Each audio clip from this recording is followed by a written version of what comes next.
That was 23 ABC's Bayan Wang reporting.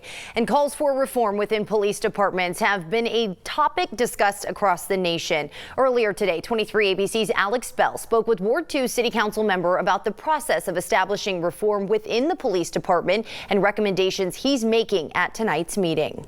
Councilman Andrae Gonzales will make 2 recommendations at Wednesday's City Council meeting. First, Gonzales says he will propose that the council refer to Bakersfield Police Chief Greg Terry to review a set of policy recommendations called 8 Can't Wait. The recommendations were created by a nonprofit called Campaign Zero and have been proposed to law enforcement agencies nationwide. Gonzales says he will recommend Chief Terry come back to the council with an analysis and an action plan within 30 days. The recommended action plan would include which policy recommendations haven't been implemented and an analysis on policies the department may not be able to implement and why. Gonzales also stated a number of actions have already been taken to meet the 8 Can't Wait recommended policies, but says there are still a number of others that can be adopted, and getting them done in a timely manner is important. We know at a national level, those are things that many advocates are asking for.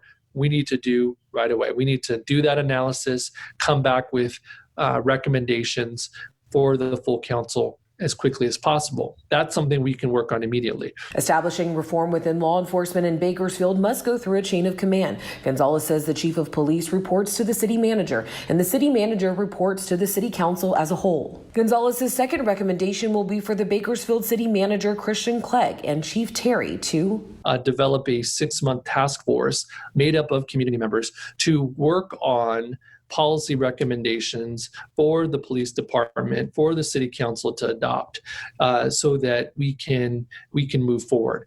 And the councilman says there are efforts currently underway. By the end of this month, by the end of June, every single police officer who's in uniform from the police chief down will be equipped with a body-worn camera.